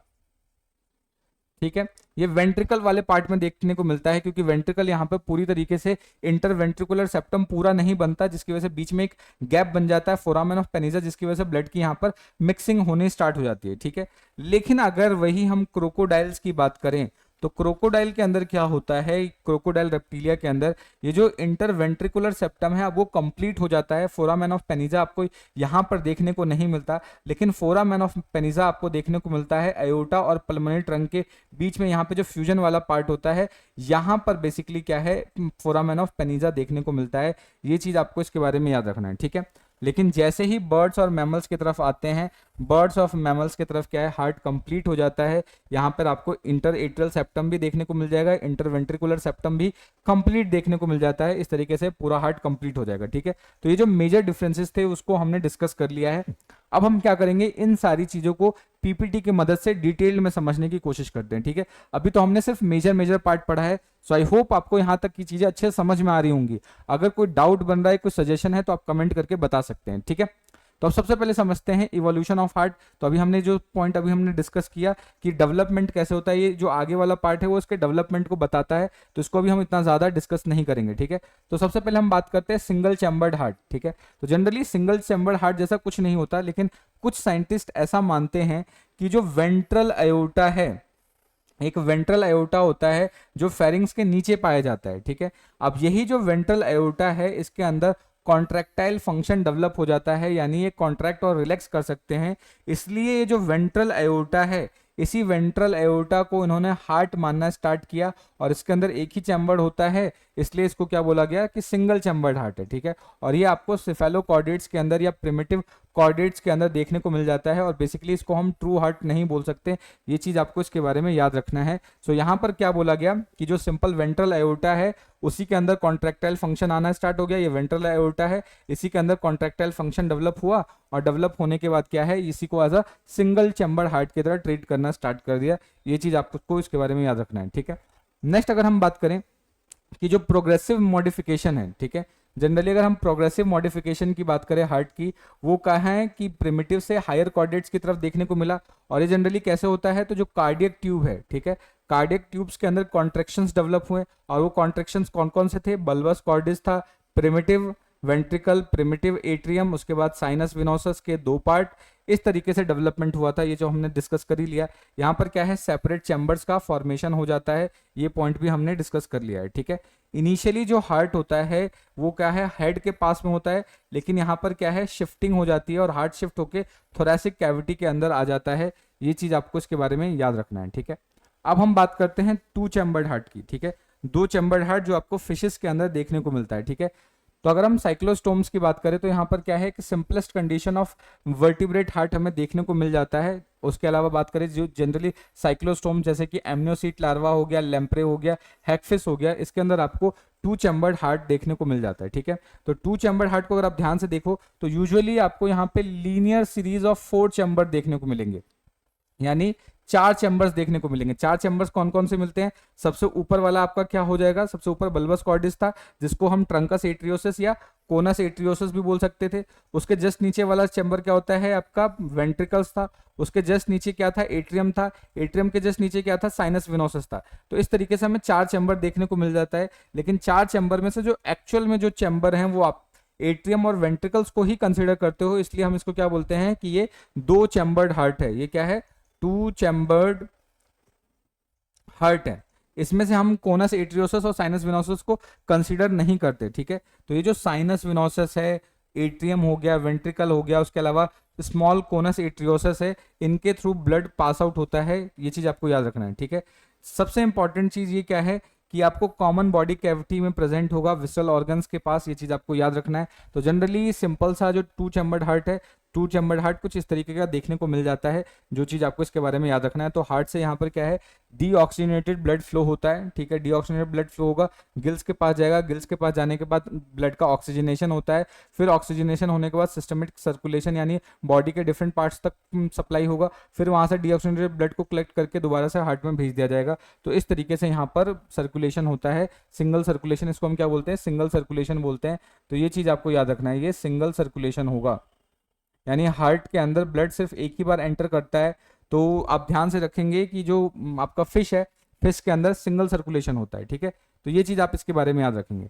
अब हम बात करते हैं इलास्मोब्रैंक्स के अंदर। अभी हमने देखा था कि इलास्मोब्रैंक्स या फिर जो आपके फिश हैं, ठीक है, उसके अंदर 2 चैम्बर्ड हार्ट होता है। तो अगर हम बात करेंगे जो कार्टिलेजिनियस डॉग फिश है वो जनरली उसके अंदर या फिशेस हैं उसके अंदर आपको 2 चैम्बर्ड हार्ट देखने को मिलता है। तो यहाँ पर क्या होगा कि जब ट्यूब का फॉर्मेशन होता है, ठीक है, तो जब ट्यूब शुरुआत में ध्यान रखना है कि जनरली क्या होता है, शुरुआत में हमें एक इस तरीके से लीनियर ट्यूब का फॉर्मेशन होता है, ठीक है। टाइम के बाद क्या है, ये लीनियर ट्यूब थोड़ा सा इसके अंदर फोल्डिंग होना स्टार्ट होता है। तो लीनियर ट्यूब क्या है, पहले जाके यू शेप ट्यूब में कन्वर्ट होता है, और यू शेप ट्यूब बाद में जाके क्या है, फिर थोड़ा सा एस शेप ट्यूब के अंदर इस तरीके से कन्वर्ट होना स्टार्ट हो जाता है। तो आप देखेंगे कि जो इलास्मोब्रैंक्स है उसके अंदर ये जो पूरा ट्यूब है एक मस्कुलर स्ट्रक्चर है, यानी मसल्स का बना हुआ स्ट्रक्चर है, ठीक है। और ये क्या है, डॉर्सो वेंट्रली प्रेजेंट होता है और डॉर्सो वेंट्रली बेंट होता है, यानी डॉर्सल और वेंट्रल पॉइंट्स पे क्या होता है, मुड़ जाता है, जिसकी वजह से यहाँ पे जो शेप आता है वो एस शेप का आएगा, ठीक है। तो इनिशियली जो ट्यूब बनता है वो इस तरीके से बनता है, उसके बाद इसके अंदर बेंडिंग होना स्टार्ट होता है, तो पहले फिर उसके बाद यू शेप बनता है, और यू शेप के बाद ये जाके क्या है, एस शेप में कन्वर्ट हो जाता है। तो इलास्मोब्रैंक्स के अंदर जो आप हार्ट देख रहे हो वो क्या होता है, एस शेप होता है, जिसके अंदर आपको 4 चैम्बर्स देखने को मिल जाएंगे। और ये 4 चैम्बर कौन से होंगे, जनरली कोनस एट्रियोसस, उसके बाद क्या था, वेंट्रिकल, फिर एट्रियम और साइनस विनोसस। लेकिन ध्यान रखना है कि हम सिर्फ इसको 2 ही चैम्बर कंसीडर करेंगे, क्योंकि यहाँ पर 2 चैम्बर क्यों बोला जाता है, क्योंकि एक एट्रियम है और एक ही वेंट्रिकल होता है, इस चीज को आप ध्यान रखेंगे, ठीक है। उसके अलावा अगर हम बात करें जो साइनस विनोसस है और कोनस एट्रियोसस है, इसको हम एसेसरी चैम्बर्स बोलते हैं, ये मेन चैम्बर्स कंसीडर नहीं किए जाते, ठीक है। लेकिन जो आपकी एट्रियम है और या ऑरिकल या वेंट्रिकल है, इनको हम ट्रू चैम्बर्स बोलते हैं, जिसकी वजह से जो फिश का हार्ट है उसको हम क्या बोला जाता है कि ये 2 चैम्बर्ड हार्ट होगा, ठीक है। ये चीज आपको याद रखना है। अब जो थिन वॉल्ड साइनस विनोसस है, ये क्या करेगा, वीनस ब्लड रिसीव करता है। वीनस ब्लड रिसीव का मतलब क्या है कि ये डीऑक्सीजनेटेड ब्लड रिसीव करता है, डीऑक्सीजनेटेड ब्लड। और ये डीऑक्सीजनेटेड ब्लड कहां से आता है, सिस्टमिक सर्कुलेशन का पार्ट होता है, यानी बॉडी के डिफरेंट डिफरेंट पार्ट से आता है, ठीक है। तो ये वहां से मतलब क्या करेगा, रिसीव करेगा of the blood through the large veins, ठीक है, लार्ज वेन्स के थ्रू ये रिसीव करेगा। उसके बाद ये क्या है, डायरेक्टली ओपन होता है किसके अंदर, एट्रियम के अंदर, और एट्रियम के बाद क्या है, साइनो एट्रियल अपर्चर की मदद से डायरेक्टली कहां पर एंटर कर जाएगा, वेल्व, मतलब साइनो एट्रियल, इधर ध्यान दो कि यहां से ब्लड को ये एंटर करेगा, उसके बाद एट्रियम में आएगा, एट्रियम के बाद ये वेंट्रिकल्स के पास जाएगा, ठीक है। तो यहां पर आपको इस तरीके से वेल्व देखने को मिलते हैं, और ये जो वेल्व है, जो साइनो एट्रियल वेल्व इनको बोलते हैं, यहां पर भी वेल्व देखने को मिलते हैं। तो ये जो साइनो एट्रियल वाल्व है, ये क्या करते हैं, ब्लड के रीगर्जिटेशन, यानी कि जब एक बार ब्लड एट्रियम में पहुंच जाए तो ये दोबारा से साइनस विनोसस में ना चले जाए, उसको ब्लॉक करने के लिए यहाँ पर क्या है, साइनो एट्रियल अपर्चर प्रेजेंट होता है, और ये 1 पेयर होंगे, ठीक है। ये चीज आपको इसके बारे में याद रखना है। उसके अलावा क्या है, एट्रियम क्या है, एक large thin walled elastic muscular chamber होता है, जो कि वेंट्रिकल के डॉर्सल पॉइंट पे प्रेजेंट होगा, ठीक है। उसके अलावा क्या है कि डायरेक्टली ब्लड जब एट्रियम में आ जाएगा, एट्रियम के बाद ब्लड कहां पर मूव करता है, वेंट्रिकल्स में मूव करता है, और वहां पर क्या है, आपको एट्रियो वेंट्रिकुलर अपर्चर देखने को मिलता है, जिसको गार्ड करने के लिए अगेन वहां पर वेल्व प्रेजेंट होता है, ठीक है। तो यहां से क्या है कि ये साइनस विनोसस है, पहले ब्लड आया, ठीक है, ब्लड कहां जाएगा, आपके इस तरीके से एट्रियम में जाएगा, तो यहां पर भी क्या होता है, वेल प्रेजेंट होता है जो गार्ड करता है। उसके बाद फिर ब्लड कहां पर आ जाता है, वेंट्रिकल में जाएगा, यहां पर भी गार्ड करने के लिए यहां पर आपको वेल्व देखने को मिलता है, जिसको हम एट्रियो वेंट्रिकुलर वेल्व बोलते हैं। और ये जो वेल्व है, ये क्या है, ब्लड के बैक फ्लो को रोकता है, ठीक है। उसके बाद जो ब्लड है वो आपका कोनस एट्रियोसिस में जाता है, जहां पर आपको 3 पेयर्स सेमी लूनर वॉल्स देखने को मिलते हैं। और ये क्या है कि जब वेंट्रल एओर्टा के अंदर ब्लड जब चला जाता है तो अगेन उसको बैक फ्लो से रोकता है, ठीक है। ये चीज आपको याद रखना है। सो वेंट्रिकल कैसा होता है, वेरी थिक मस्कुलर वेल्व होगा, ये चीज आपको याद रखना है। अब ये जो आपका वेंट्रिकल है, ये ओपन होता है एक ट्यूब के अंदर, ठीक है, जिसको कोनस एट्रियोसिस बोलते हैं, और यहाँ पर series of semi lunar valve present होंगे जो ब्लड के बैक फ्लो को रोकता है, ठीक है। तो ये चीज आप इसके बारे में अच्छे से याद रखेंगे। अब यहाँ पर क्या है कि जितने भी वेल्व आप देख रहे हो हार्ट के अंदर, उन सबका सिर्फ एक ही काम है कि वो बैक फ्लो को रोकने का काम करते हैं, या रीगर्जिटेशन ऑफ ब्लड को प्रिवेंट करते हैं, उसको रोकते हैं, ठीक है। चीज आपको याद रखना है, ठीक है। नेक्स्ट अब क्या है, हार्ट के जो फिशेज हैं, ये जो फिश के जो हार्ट है, उसके अंदर उसके चारों तरफ एक स्मॉल पेरिकार्डियल कैविटी प्रेजेंट होता है, जो बेसिकली हार्ट को मतलब कि प्रोटेक्शन प्रोवाइड करता है। ये चीज आपको याद रखना है, ठीक है। नेक्स्ट अगर हम बात करें इलास्मोब्रैंक्स के अंदर जो ट्रांसवर्स सेप्टम होता है, जो अभी हमने देखा था सबसे पहले, वो जो फाइब्रस लेयर बना रहा था बाद में जाके, जिसको हम सेप्टम ट्रांसवर्सम बोल रहे थे, ठीक है। उसके अंदर एक परफोरेशन देखने को मिलता है, उसके अंदर एक छेद होता है, क्योंकि जो सेप्टम ट्रांसवर्सम होता है वो सबसे ऊपर की लेयर फाइब्रस लेयर बनाता है, ठीक है। उसके अंदर एक ओपनिंग बन जाती है, जिसकी वजह से जो पेरियल जो पेरिकार्डियल कैविटी है वो डायरेक्टली सीलोम से कम्युनिकेट कर सकता है, ठीक है। तो मतलब जैसे सपोज करो ये बॉडी का मेन सीलोम है, इसके अंदर यहाँ पर क्या है, ये हार्ट है, हार्ट के ऊपर इस तरीके से यहाँ पर सेप्टम ट्रांसवर्सम होता है। तो इस सीलोम से कम्युनिकेट करने के लिए यहाँ पर क्या होता है, एक होल क्रिएट होता है, जिसकी मदद से सीलोम से ये डायरेक्टली पेरिकार्डियल कैविटी में मतलब कि कम्युनिकेट कर सकता है, ठीक है। ये चीज आप इसके बारे में याद रखोगे, ये सीलोम हो गया, ठीक है, ये इसका सेप्टम ट्रांसवर्सम हो गया, और ये आपस में कम्युनिकेट करने के लिए यहाँ पर क्या है, एक छोटा सा आपको ओपनिंग देखने को मिल जाता है, ये ओपनिंग है। तो इसी ओपनिंग की मदद से क्या है, ये जो स्पेस है इसको पेरिकार्डियल कैविटी बोलते हैं, पेरिकार्डियल कैविटी, यानी हार्ट के ऊपर की जो कैविटी है that is called your pericardial cavity. तो इसके साथ ये आसानी से कम्युनिकेट कर सकता है, ठीक है। तो ये चीज आप इसके बारे में याद रखेंगे। नेक्स्ट अब बात करते हैं टीलोस्ट की, ठीक है। तो यहाँ पे अगर हम बात करें, जो बोनी फिश के हार्ट होते हैं, ठीक है, वो बिल्कुल इलास्मोब्रैंक से रिजेंबल करते हैं, ये चीज आपको याद रखना है। अगर हम बात करें पॉलीटेरस की, उसके अलावा लेपिडोस्टस की, तो यहाँ पर क्या है, जो कोनस है वो फेयरली लॉन्ग हो जाता है। अब ये कोनस वाला स्ट्रक्चर मैंने अभी आपको शुरुआत में बताया था कि कोनस आपको याद रखना है। तो कोनस कहाँ था, जो बल्बस कॉर्डिस था उसी के अंदर जो पार्ट था, ठीक है, उसी को कोनस बोलते हैं। तो यहाँ पे जो कोनस वाला पार्ट है वो लंबा हो जाता है, ठीक है, विद न्यूमरस बॉल, और उसके अंदर बहुत सारे वेल्व डेवलप हो जाते हैं टीलोस्ट के अंदर, ये चीज आपको याद रखना है, ठीक है। ये कोनस कहाँ था, आपका बल्बस कॉर्डिस के अंदर था, ये चीज आपको याद रखना है। अगर हम एमिया की बात करें तो यहाँ पे जो कोनस है and the number of its wall reduce, लेकिन एमिया के अंदर जो कोनस है और उसके अंदर जो नंबर ऑफ वेल्व है वो कम हो जाते हैं, ठीक है, चीज आपको याद रखना है। लेकिन अगर हम टीलोस्ट की बात करें तो यहाँ पे क्या है, जो कोनस है वो बहुत ज्यादा रिड्यूस हो जाता है, बहुत ही कम हो जाता है, छोटा हो जाता है, ठीक है। इवन कुछ कुछ केसेस में ये एब्सेंट भी हो जाता है। और ये क्या है, डायरेक्टली ऐसा देखा गया है कि जो कोनस है वो वेंट्रिकल के साथ फ्यूज हो चुके हैं और एक सिंगल पेयर स्ट्रक्चर बनाता है, जिसके अंदर एक वेल्व प्रेजेंट होगा, सिर्फ एक ही वेल्व प्रेजेंट होता है, जिसको हम सेमी लूनर वेल्व बोलते हैं, ठीक है। यानी मैक्सिमम चीज रिड्यूस होकर सिर्फ एक वेल्व बन जाती है। शुरुआत के केस में नंबर ऑफ वेल्व्स ज्यादा थे, लेकिन टीलोस्ट के केस में क्या है, वो वेल्व मतलब कि वो जो लेयर था, कोनस था, वो रिड्यूस हो चुका है, वो वेंट्रिकल्स के साथ फ्यूज हो जाता है और सिर्फ एक ही पेयर में सेमी लूनर वॉल बनाता है। जस्ट अभी हमने जब बेसिकली इवोल्यूशन वाला डायग्राम पढ़ रहे थे तो वहां पर मैंने आपको बताया था कि पहले 3 पेयर थे और बाद में जाके सिर्फ एक ही बच रहा था टीलोस्ट के केस में, ठीक है। तो ये चीज आपको इसके बारे में याद रखनी है, ठीक है। नेक्स्ट अगर हम बात करें यहाँ पे, जनरली क्या है, यहाँ पे जो वेंट्रल एओर्टा है, ठीक है, ये जो आगे वाला जो पार्ट है जिसको हम वेंट्रल एओर्टा, यहाँ से आगे जाके ये वेंट्रल एओर्टा बनाएगा। तो जो क्या है, पार्ट ऑफ वेंट्रल एओर्टा वो क्या करता है, contact with conus becomes greatly enlarge with the thick muscular wall, जिसको हम बल्बस एट्रियोसस बोलते हैं, ठीक है। तो यहाँ पर क्या होगा कि जो वेंट्रल एओर्टा है और जो कोनस है वो आपस में मिलके एक कॉमन स्ट्रक्चर बनाता है, जिसको हम बल्बस एट्रियोसस बोलते हैं, ठीक है। बल्बस एट्रियोसस कैसे बना कि जो बल्बस कॉर्डिस था, बल्बस कॉर्डिस का ही पार्ट क्या था, आपका कोनस था, उसके जस्ट ऊपर क्या था, आपका वेंट्रल एओर्टा था, ये ऊपर वेंट्रल एओर्टा था। तो यहाँ पर क्या है, कोनस और वेंट्रल एओर्टा आपस में मिलकर एक स्ट्रक्चर बनाते हैं, जिसको हम क्या बोलते हैं, बल्बस एट्रियोसस बोलते हैं, ठीक है। ये चीज आपको याद रखना है। अब क्या है कि ये एक इलास्टिक एंड इन्फ्लेट कर सकता है, यानी ये जो बल्बस एट्रियोसस है फूल सकता है, बिल्कुल कैसे, बलून के जैसे, ठीक है, ध्यान रखना है। यानी जैसे ही वेंट्रिकल कॉन्ट्रैक्ट करता है, वेंट्रिकल के कॉन्ट्रैक्ट करते ही जनरली क्या होता है, वेंट्रिकल कॉन्ट्रैक्ट करेगा तो प्रेशर जनरेट होगा और ये वाला पार्ट इलास्टिक होता है, तो ये बलून के जैसा फूल जाएगा। यानी जैसे ही ये कॉन्ट्रैक्ट करेगा, ये कॉन्ट्रैक्ट करेगा, वैसे ही क्या होगा, इसके अंदर एक्सपेंशन देखने को मिलेगा, ये फूल जाएगा ये वाला पार्ट, ठीक है। जनरली क्या है, फिशेस के अंदर जो हार्ट होता है वो छोटा होता है, 2 चैम्बर्ड होता है, ये तो अभी देख ही लिया, और इसके अलावा सिंगल सर्किट यानी सिंगल सर्कुलेशन आपको देखने को मिल जाता है, ठीक है। ब्लड जो हार्ट के थ्रू पास होता है वो आपका डीऑक्सीजनेटेड होता है, यानी उसके अंदर कार्बन डाइऑक्साइड मिक्स होता है, ठीक है। उसके अलावा जो हार्ट है वो डायरेक्टली ब्लड को कहाँ पास करता है, गिल्स के पास पास करता है, जहां पर ऑक्सीजनेशन का प्रोसेस होता है। उसके अलावा क्या है कि जो ब्रेंकियल ब्रांच है, जो वीनस, मतलब कि सच हार्ट को हम ब्रेंकियल हार्ट या वीनस हार्ट बोल सकते हैं। यानी अगर हार्ट के अंदर डीऑक्सीजनेटेड ब्लड आता है तो ऐसे हार्ट को हम क्या नाम देते हैं, वीनस हार्ट बोलते हैं या ब्रेंकियल हार्ट बोलेंगे। ये चीज आपको याद रखना है। तो सिंगल सर्कुलेशन अभी हमने डायग्राम देखा था कि क्या होता है कि ये हार्ट है, हार्ट के अंदर ब्लड जाएगा, डीऑक्सीजनेटेड ब्लड होगा। उसके बाद ये क्या है, ये ब्लड आपका गिल्स के पास जाता है, गिल्स में CO2 रिमूव कर दिया जाता है, ऑक्सीजन को पंप किया जाता है। उसके बाद ब्लड को कहाँ भेजा जाता है, सिस्टमिक सर्कुलेशन के अंदर। सिस्टमिक सर्कुलेशन के बाद फिर से जो डीऑक्सीजनेटेड ब्लड है दोबारा हार्ट के अंदर भेज दिया जाता है।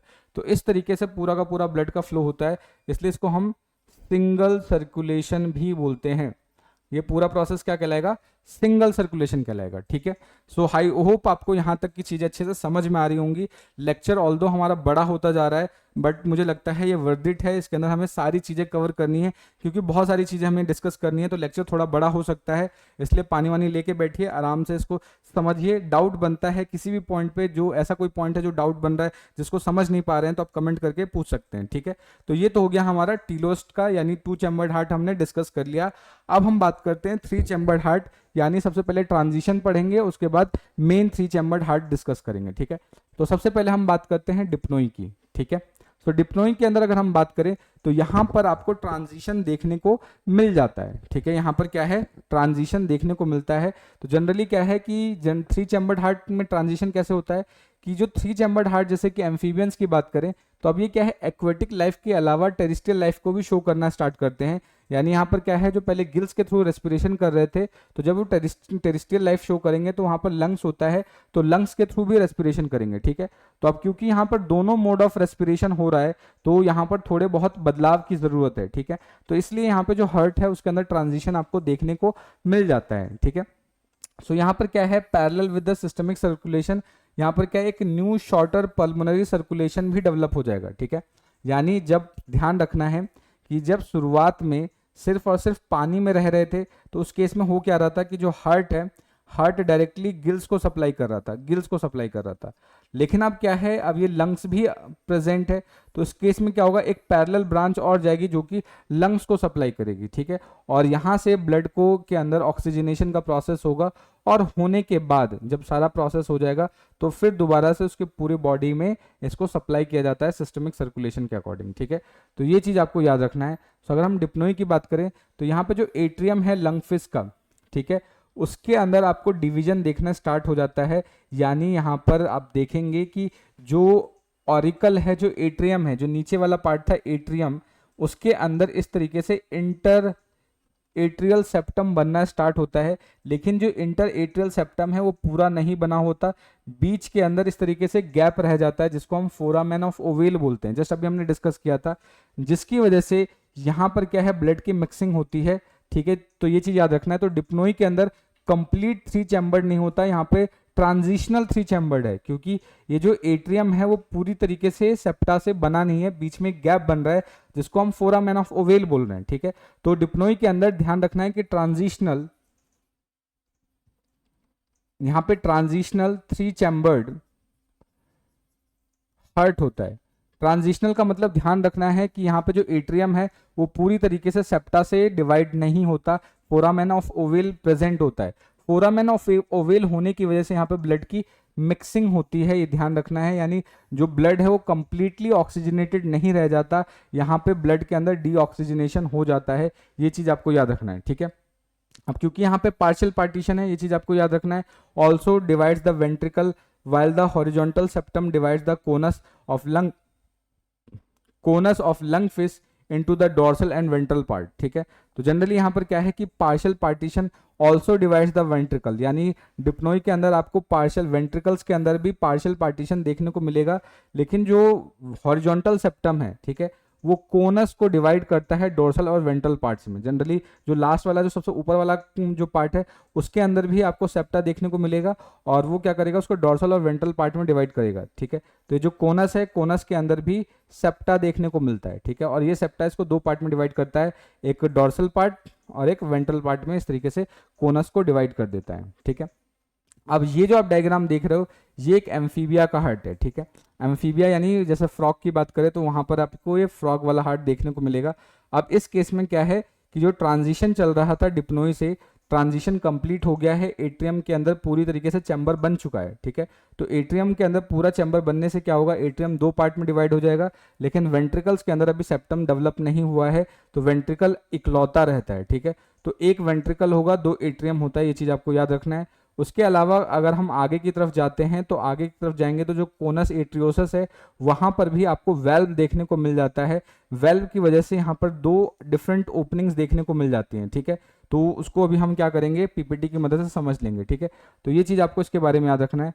सो जो एम्फीबियन हार्ट होता है उसके अंदर एडवांस कैरेक्टरिस्टिक्स दिखना स्टार्ट हो जाते हैं, यानी ये जो आपके मछलियां होती हैं, फिशेज होती हैं, उनसे एडवांस स्ट्रक्चर शो करना स्टार्ट करते हैं। ठीक है, अब यहाँ पर क्या होगा, ट्विस्टिंग होता है और कर्विंग, मतलब कि जो पूरा का पूरा जो ट्यूब था वो हार्ट वाला ट्यूब, उसके अंदर ट्विस्टिंग होना स्टार्ट होता है। ठीक है, जिसकी वजह से क्या है, जो एट्रियम है वो डोर्सल पॉइंट पे शिफ्ट हो जाता है। ठीक है, result in dorsal atrium shifting anteriorly to the ventricles, यानी इससे क्या होगा कि जब वो जो ट्यूब था, ये जो ट्यूब था, इसके अंदर क्या होता है, ट्विस्टिंग होना स्टार्ट हो जाता है। ट्विस्ट होने की वजह से जो जो ये जो आपका एओर्टा डोर्सल पॉइंट पे था, ये अब शिफ्ट होके ऊपर की तरफ आ जाएगा, एंटीरियर पॉइंट पे आ जाएगा। और ठीक है, ये चीज आपको याद रखना है, वेंट्रिकल के पास आ जाता है। ठीक है, नेक्स्ट अगर हम बात करें, जो साइनस विनोसस है वो क्या है, डायरेक्टली ओपन होता है राइट एट्रियम में। ठीक है, ये चीज आपको याद रखना है, साइनस विनोसस डायरेक्टली एट्रियम के डोर्सल पॉइंट पे ओपन होगा, पोस्टीरियर पॉइंट पे ओपन नहीं होता। ठीक है, उसके अलावा जो एट्रियल सेप्टम है या इंटर ऑरिकुलर सेप्टम यहाँ पे कंप्लीट हो जाता है और फोरामेन ऑफ ओवेल एब्सेंट हो जाता है, जिसकी वजह से यहाँ पर एट्रियम के अंदर ब्लड की मिक्सिंग नहीं होती।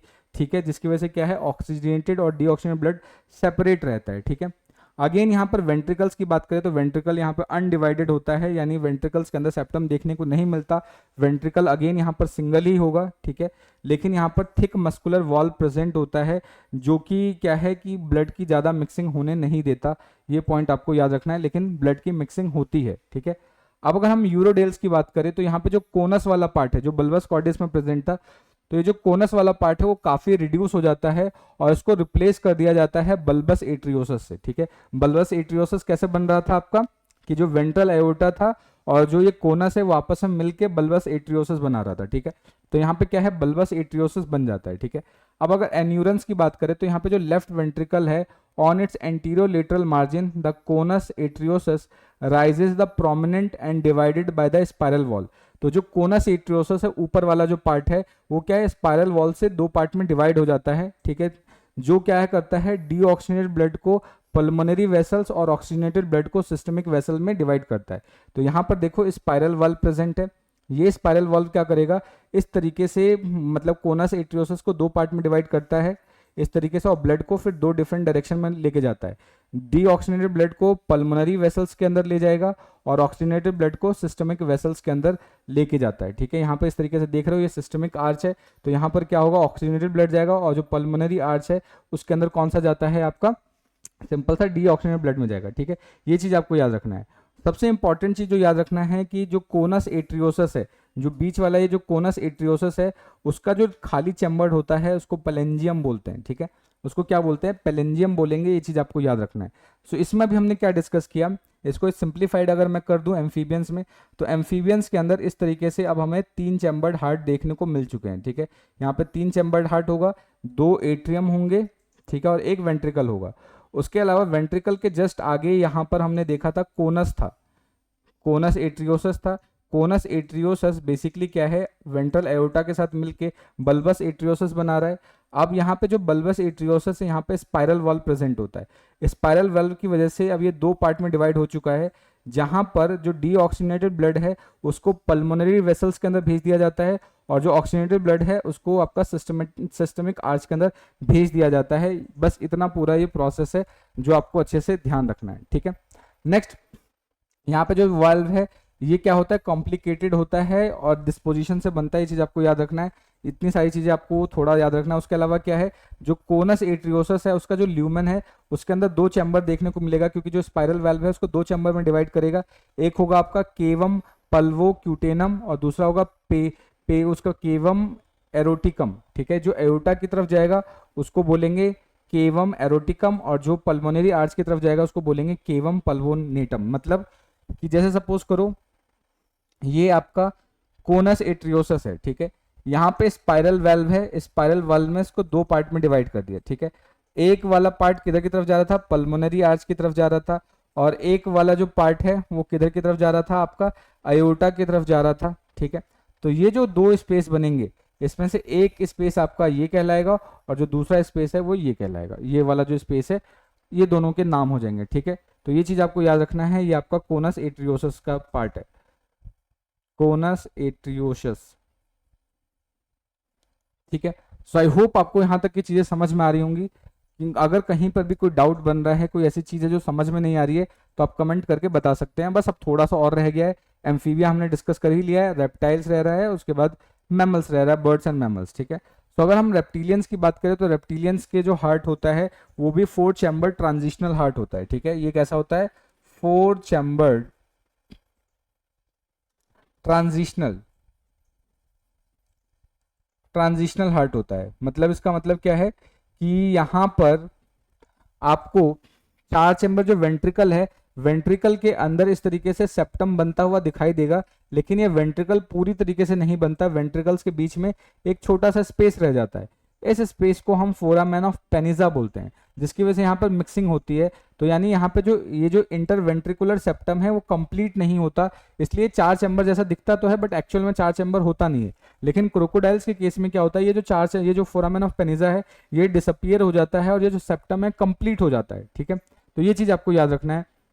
सो जो रेप्टिलियन हार्ट है वो बाकी, अगर हम बात करें कि जो सिंपल सा एम्फीबियन है उसके कंपैरिजन में ज्यादा मस्कुलर होंगे, ये चीज आपको याद रखना है। इसके अंदर आपको 2 ऑरिकल और 2 वेंट्रिकल देखने को मिलता है, लेकिन ये जो वेंट्रिकल है कंप्लीट नहीं होता। ध्यान रखना कि यहाँ पर ये क्या है, ट्रांजिशनल 4 चैम्बर्ड होता है, यानी एक्चुअल में 3 ही चैम्बर्ड होगा, ठीक है। उसके अलावा क्या है कि मोस्ट ऑफ द रेप्टाइल्स के अंदर बात करें तो जो वेंट्रिकल है वो पार्शियली डिवाइडेड होता है। ये ध्यान रखना कि वो पार्शियली डिवाइडेड होता है, क्योंकि वेंट्रिकल्स के अंदर जो सेप्टम है वो कंप्लीट नहीं होता, क्योंकि यहाँ पर इनकम्प्लीट इंटरवेंट्रिकुलर सेप्टम होता है, जिसकी वजह से यहाँ पे जो ब्लड की मिक्सिंग होती है बहुत कम हो जाती है, ठीक है। लेकिन अगर क्रोकोडाइल्स की बात करें तो यहाँ पे जो इंटरवेंट्रिकुलर सेप्टम है वो कंप्लीट हो जाता है, और यहाँ पर क्या है, पूरी तरीके से ब्लड की मिक्सिंग नहीं होती, और यहाँ पर फोरामेन ऑफ पेनिजा एब्सेंट होता है इस पर्टिकुलर स्ट्रक्चर के अंदर। लेकिन बाकी वो के अंदर यहाँ पर फोरामेन ऑफ पेनिजा होगा, इसको बोलेंगे फोरामेन ऑफ पेनिजा, ठीक है। तो ये नाम आपको याद रखना है, ये फोरामेन ऑफ पेनिजा कहलाता है, ठीक है। तो ये चीज आपको याद रखना है। नेक्स्ट अगर हम बात करें कि जो बर्ड्स और मैमल्स हैं, ठीक है, बर्ड्स एंड मैमल्स में क्या होगा, कंप्लीट 4 चैम्बर्ड हार्ट होता है, यानी जो एट्रियम और वेंट्रिकल है वो पूरी तरीके से मतलब डेवलप हो जाते हैं, ये चीज आपको याद रखना है। उसके अलावा यहाँ पे कुछ स्ट्रक्चर्स प्रेजेंट होते हैं, जैसे सल्कस फोसा ओवेलिस हो गया, सल्कस टर्मिनस हो गया, क्रिस्टा टर्मिनस हो गया। ये कुछ स्पेसिफिक स्ट्रक्चर्स है जिनके बारे में जब हम एनाटमी या फिर अगर हम बात करें जब सिंपल इसके फंक्शंस के बारे में डील करेंगे तब इसको डिस्कस कर लेंगे, ठीक है। अब यहाँ पर क्या है कि बहुत सारे कोरोनरी साइनस होते हैं, ठीक है, जिसके अंदर थिबेशियन वेल प्रेजेंट होंगे। अब ये कोरोनरी साइनस कहाँ होते हैं, तो ये आपके ये जो सिंपल सा ये जो राइट एट्रियम देख रहे हो वहीं पर ही कोरोनरी साइनसेस प्रेजेंट होते हैं, जहाँ पे थिबेशियन वेल्व प्रेजेंट होंगे, ये चीज आपको याद रखना है, ठीक है। सो 4 चैम्बर्ड हार्ट तो हम जानते हैं कि यहाँ पे क्या होगा, 2 एट्रियम होता है, 2 वेंट्रिकल्स होंगे, ठीक है। ब्लड की मिक्सिंग नहीं होता, कंप्लीटली यहाँ पे सर्कुलेशन होगा, डबल सर्कुलेशन आपको आसानी से देखने को मिल जाता है, ठीक है। तो इसी के साथ जो आज का हमारा लेक्चर है वो यहीं पे समाप्त होता है, जिसके अंदर हमने हार्ट के बारे में कंप्लीट डिस्कस कर लिया। अगर फिर भी कोई डाउट रह जाता है, कोई सजेशन है, तो आप कमेंट करके बता सकते हैं। मिलते हैं नेक्स्ट वीडियो में, तब तक ले जय हिंद दोस्तों, थैंक यू।